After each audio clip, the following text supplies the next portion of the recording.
All right, I'm out at the track today doing a little weight vest work. With the weight vest, I did some warm-ups using different drills, some jumping, some mini bound type stuff, hamstring bounds, and then hopped into some block starts with the vest. Now this vest is 10 pounds, and let me tell you, this thing is legit.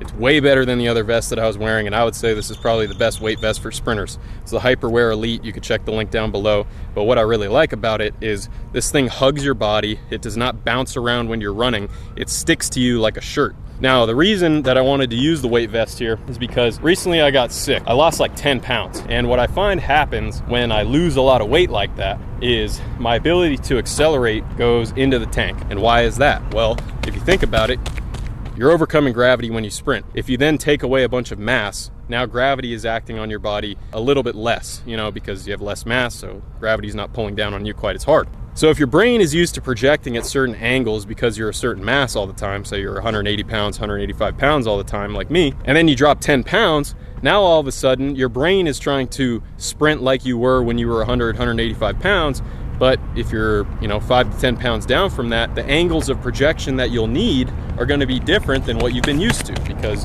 gravity is going to be pulling on you less than it was when you were heavier. So my idea with the weight vest was to sort of give my brain and give my body some kind of constraint or cue or stimulus that would pull me down to the ground more so that I could feel the ground contacts a little more each step, focus on using the ground more so I can be forceful, project with force and project horizontally down the track in acceleration. And after using it, I found that it kind of helped me do what I wanted it to do. At first, with the weight vest, I was running faster than I was without it, which tells me that I'm kind of onto something as far as the projection angles and that sort of thing. If I run faster with 10 more pounds on my body than I do without the 10 pounds, especially in the first 10, then what does that tell me? It tells me that when I take the weight vest off, I'm projecting too high. But when I put the weight vest on, I'm projecting at a good angle and I'm using the ground effectively.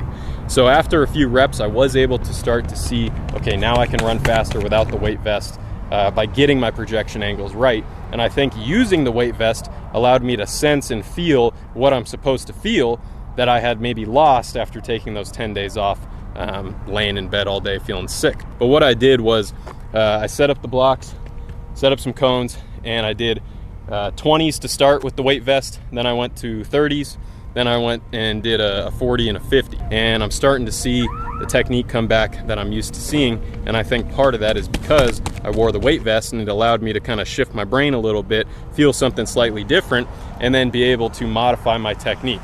I find that if all we ever do is the same thing all the time, it's really hard to change your technique because there's no, you just kind of default to what you've always done. So things like sleds, things like weight vests, things like wickets allow us to stimulate our brain a little bit, change the inputs, change what we're feeling. And if we can change what we're feeling, we can change our technique. And ultimately, I think, this is helping me kind of get back into where I need to be with my acceleration, because if I want a PR in the 100 or get close to a PR, I'm going to have to up my acceleration skills quite a bit and get them back to where they were before I was sick.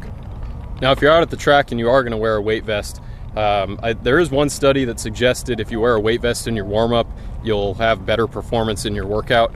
Now, that's going to depend on how many exercises you wear it for, whether or not they're fatiguing, or if it's just sort of stimulating, helps your warm-up and gives you sort of a potentiation effect. But I do think we can use a weight vest in our training and not just do it in our sprints. You can wear a weight vest when you do sprint drills, because if you do drills all the time, eventually your brain's just going to be like, all right, I'm bored of this, and you're not going to get anything out of them. So if you've done enough drills, maybe wearing a weight vest when you do drills is a good way to overload your tissues, work on joint stiffness, change how it feels, and that might be a benefit to you.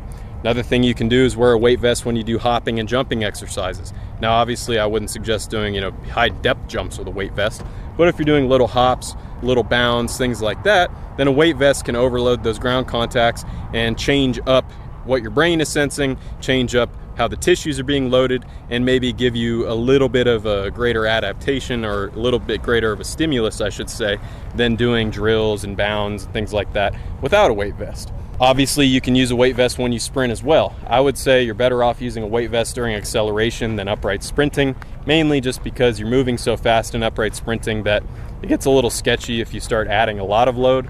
Now, you could probably add a pound or 3 pounds, maybe 5 pounds when you do speed work, and be okay.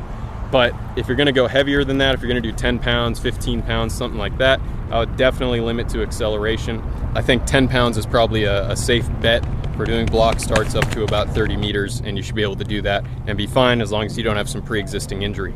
Now, it is important to get a weight vest that is gonna work well and not gonna bounce around when you're using it, because the last weight vest that I bought, I felt like every time I ran, it was bouncing up and down to where it was hard to predict how each ground contact was gonna feel, and it was sort of inconsistent when I would use it. Now with this weight vest, with the Hyperwear Elite, it sticks to my body, it's really snug, so I have no problems with that bouncing around. My ground contacts feel nice and predictable, and it doesn't distract me when I'm running or jumping. So if you are looking for a good quality weight vest that you can use when you're sprinting, I would definitely suggest you check this one out here. I would look at your sprints and see, A, are you projecting well, or are you projecting too high and spinning your wheels during early acceleration? If you see a lot of switching happening in early acceleration, it might be a sign that you're projecting too high.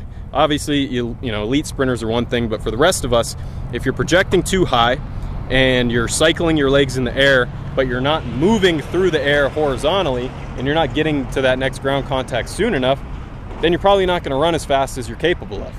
So you can use things like a weight vest, like a sled, to modify how you're pushing into the ground, how you're projecting off of the ground, and depending on which tool that you choose on that given day, you know, you should choose that tool based on your needs.